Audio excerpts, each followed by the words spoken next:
Jarang ana wong mapan mergo duwe tuan yang baik. Mergo nak tuan yang baik meninabuhkan akhirnya bocahku cengeng. Akeh wong disio-sio keluargane dadi wong kuat, wong mandiri akhirnya suka. Jadi akeh wong suka baru kae disio. Jarang juga baru kae dininabuhkan. Itu nunjukno kadang di tuan jahat wis barokah. Mereka kersane pangeran, kita tidak mungkin nyari atmo jahat, jahat di syariatno. Tapi berapa orang yang mandiri mergo di sini si tonggo utang ra oleh ra dipercaya? Ya. Lho kowe ora usah nentang hikmah pangeran, pangeran sing dudu ya coba tentang. Paham ya? Jadi drengki iku ya ora arah dadi syariat, tapi baru kayak drengki ya luar biasa. Luar biasa. Nah, saya konsumen itu baru kayak drengki kafe, onong di toko, tagadi drengki gaya toko, kafe gaya toko, akhirnya barang murah. Mereka sing kompetisi akeh, sing untung konsumen. Gue ngaji mak suwe aku, aku tahu terang. Ada pengiran nggak semokong, ngerti tentang Kanjeng Nabi ngajak nomor permohonan sing aneh-aneh. Mas, gue roh aku pengen. Ini alamu malah apa? Makanya ngaji ini harus sampean menjadi tahu kenapa fitnah itu kita takut. Tapi ya jangan nganggep itu tragedi segalanya. Ini biasa-biasa mawon itu sudah sunah. Lah kenapa sirinya Allah tidak ingin bahwa umat Islam dibunuh oleh non-muslim? Ini wonten sejarah. Ketika Kanjeng Nabi minta itu tidak dikabulkan, kemudian sejarah terbukti demikian. Yaitu misalnya Ali dibunuh oleh orang Khawarij, Said Husain dibunuh oleh pasukannya ya. Terus sampai ke Demak Bintoro, Arya Penangsang mantine mbek pangeran apa? Sutawijaya napa sinten? Panembahan Cina. Ya begitu. Sejarah di Demak Bintoro sampai sekarang. Kenapa begitu? Tuhan itu ternyata itu menyangkut gengsi. Kata Allah, aku malah ra ikhlas. Nak kekasihku dipateni mbek musuhku. Ada kode kekasihku. Terus kode kayak teori wong Jawa. Kowe nak di anak itu ditabuki tangga ora trimo. Tapi nak sing nabuk kakake cek luwih trimo, ditabuk kakake dhewe. Tapi wong liya kowe malah rae. Mulai sia-sia bertua ora apa-apa. Timbang sia-sia wong liya. Ternyata itu luwih masuk akal dari pangeran. Akhirnya Kanjeng Nabi sadar, tangan-tangan nggih Gusti. Artinya luwih masuk akal sia-sia balane dhewe. Kue dia anak disia-sia kakak nyanyi adik dan sebaliknya kue luwih gampang timbang disia-sia wong mesti ra terima sapa wani misalnya anak tapi nak kakak misalnya adik kan jangan oleh itu itu detail sekali di kitab ini itu dikarang oleh kitab ulama-ulama kaliber mulai kados sinten Ibnu Khaldun kayak Imam Tobari termasuk Imam Bukhari itu sejarah begitu sampai sekarang. Kowe ora usah Rasulullah, partai Islam pirang-pirang mbok dadi sitok nembe ora iso wis sunah pangeran ya kudu tukar. Lah tapi gara-gara tukaran berapa kiai yang punya kegiatan? Monggo partai sitok berapa kiai yang nganggur? Karena enggak pengurus partai. Gara-gara partai pirang-pirang berapa ribu pengangguran itu dokter. Monggo partai akeh rebutan dadi pengurus karena butuh pengurus akeh. Banyak orang enggak nganggur. Tetep pinter pangeran kowe. Lho nggih, misalnya partai Islam tunggal iki diserah kanggo. Gara-gara ono partai Islam cilik-cilik pambu kabeh. Akhirnya untuk aktivitas kabeh alhamdulillah. Tidak apa-apa, itu secara teori hikmah loh. Saya ngomong dengan kapasitas ulama loh, bukan gak ada kepentingan loh. Itu tidak apa-apa, itu ada hikmah. Ini ngantul, pokoknya keyakinan gue ngonton, nyatanya bukti ini ngonton. Gue apa mengkiri bukti, mengkiri kersane sinten? Tidak bisa. Jadi hasud itu akan haram terus secara syariat, tapi banyak baru kayak orang hasud. Coba sekarang obat-obat yang mengandung borak atau formalin itu tidak ada yang orang soleh bongkar, mesti rival bisnisnya atau lawan bisnis. Gak ngarang untuk Masjid Mustafa iso bongkar sindikat narkoba, sing iso bongkar yang lawan sindikat narkoba. Iya betul. Berapa bisa bongkar orang? Iya betul. Pangeran warai mana agar tua kok ya anak-anak ben Nabi jawab ini alamun apa? Apa malaikat apa paling parah pangeran? Jawab pangeran ini anak-anak alam apa? Apa roh aku aja. Itu bukti bahwa semua yang digedaki Tuhan itu pasti baik. bahwa akhirnya tetap ada syariat. Misalnya hasud ya haram, drengki di nopo haram. Itu syariat. Ya begitu ya, ada apa-apa. Haram mungkin tetap haram. Mana kalau di guyonan, Gus, kalau nanti kita ke itu ya. Kados makan kewan-kewan sing bahaya kok ada haram kena. Sale mangan ulo ada haram jadi. Ya biar aku itu mau apa nanti haram. Yang gue dihalal kan malah lontek, malah rawan kewan berbisa. Beda sih. Ya misalnya tikus halal kan gak ono wabah tikus kan. Ya beda sih jawab. Kadang ya ono takwa sing kurang ajar iku kudu ditakon. Padahal Tuhan itu punya strategi untuk itu, yang menjaga ekosistem di alam raya ini ya karena itu. Umpama rano tikus, rano ular, rano apa. Misalnya populasi tikus itu terus banyak ngalahi jumlah manusia. Kayak gambaran fiksi-fiksi film barat. Opera manusia kalah. Lah nak ulane mbok entekno ora ono sing mangan tikus. Nanti populasi tikus luwih akeh timbang manusia, entek itu malah tok. Napa? Tapi tak halal kok tak pangan lho, jumlahe ku luwih akeh, mergo ora ono sing mangan. Wis kadung luwih akeh kowe sing dipangan. Itu memang repot ya, menyangkut hal-hal begitu itu memang repot. Tapi semenjak ngaji ini sampai anak-anak bahwa ternyata Islam di Aceh sampai Cina, bahkan sampai Samarkandi, Tashkent, Bukhara, Azerbaijan, Tajikistan. Itu dulu itu barokahnya konflik semua. Bahkan ada Islam di pedalaman-pedalaman semenjak Islam di Demak Bintoro Mapan, kemudian mulai pangeran-pangeran kemudian menyebar.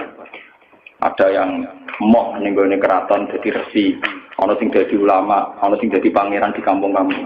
Makanya kayak Diponegoro sejarahnya dia bikin gerakan. Kemudian perilaku hidupnya tindak nggo nulis takrib. Makanya terus yang dikenang beliau punya tulisan tangan apa? Takrib. Nah, mungkin dia nyaman yang keraton nak malah ning Taman Sari. Dia ono hikmah minggat terus jadi ulama. Itu maksud itu sudah hikmahnya tuh. Buat kalau terpakan nah ini sing niku guyon ini sing bakat sing ekstrim. Kembali lagi. Lah kenapa orang-orang Khawarij, orang-orang soleh itu kemudian secara kriteria masuk surga harusnya masuk surga karena mereka sholat, mereka soleh, mereka ibadah. Tapi ketika mendekati Haudur Rasul, ya mendekati Haudur Rasul, pas diundang Nabi mau masuk haud, dielingno pengiran mat innahum qad ahdatsu ba'da. Mereka itu orang-orang kriminal yang bikin tragedi setelah periode kamu Muhammad. Mereka orang-orang kriminal yang bikin tragedi setelah periode kamu. Tapi saya kenal mereka ya Allah, mereka juga kenal saya. Tidak, harus diusir. Ternyata dosa terbesar mereka adalah tahlil tidak mudah mengalirkan darah. Justru atas nama agama.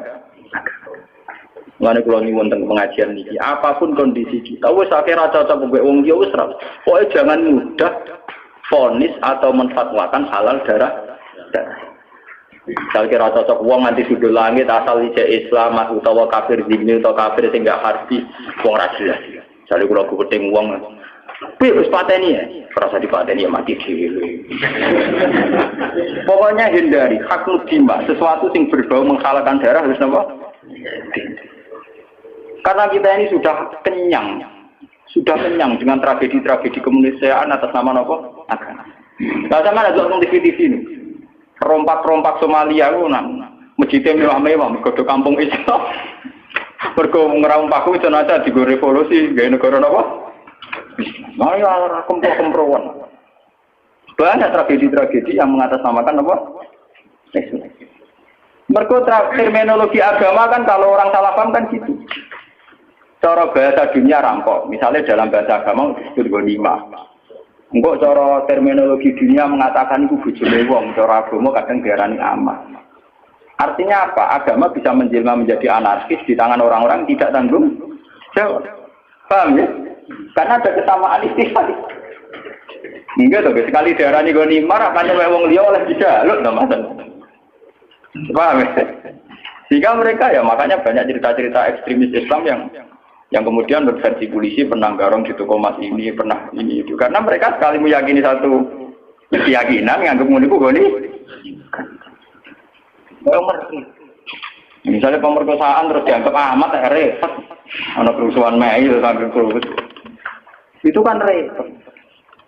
Makanya nggih kula setuju model Islam sing familiar, Islam sing sederhana. Kula nganti mati mboten seneng Islam sing aneh-aneh, sing ekstrem.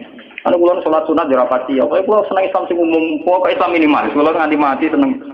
Kula nek ada bojo kula, aku ora seneng kok, misalnya bus warga perkara kakean salat sunat ora seneng. Selain kesel yo repot. Aku kan mlebu swarga iku mergo pangeran niku bahasa Islame kok sederhana iku apik nggo jaga stabilitas. Nggo jaga apa? Kok repot. Martin rahmat Allah jembar mlebu swarga kok syaratnya kok repot ngono. Nek kadung rahmat jembar mlebu swarga sing syaratnya mini.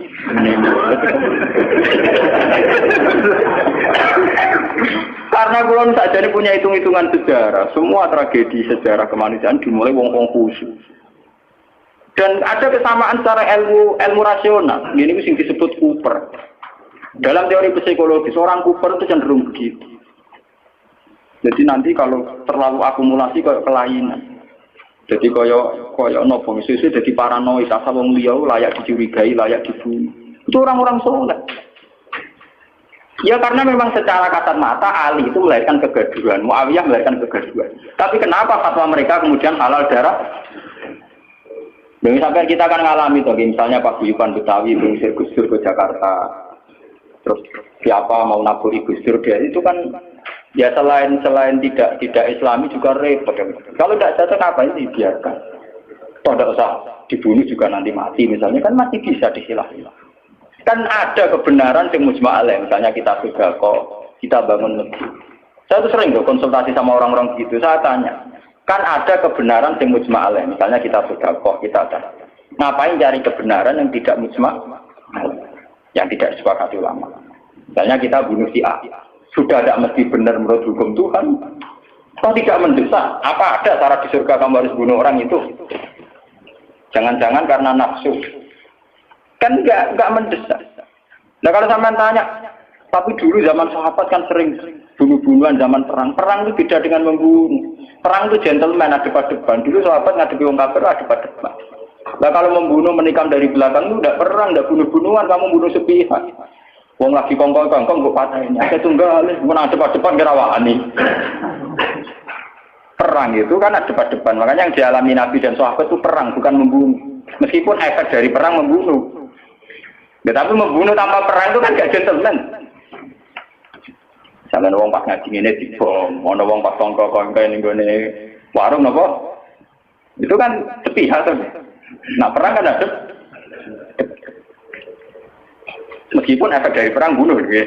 Dia membunuh beda dengan perang. Paham? Itu beda sekali.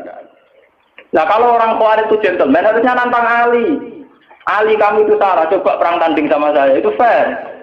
Enggak ngenteni sholat subuh. Bahkan riwayat baca pas sholat dikir rawani ngenteni pas sujud. Kan nemen oleh nyolong tuh. Gitu kita riwayat pas nopo. Itu kan betapa ada gentleman-nya, enggak kesatria. Sholat sinala yubir mata ini musuhnya pas perang loro tiba ditabak nose. Engkau naik semari perang tanding bener. Saking kesatriannya kan. Dia tuh cerita-cerita lah. Dalam cerita kesatria kalau perang yang satu pedangnya sudah jatuh, nggak diteruskan bunuh kan? Karena tidak kesatria punya pedang melawan yang tidak punya. Dia tuh. Ini harus jadi.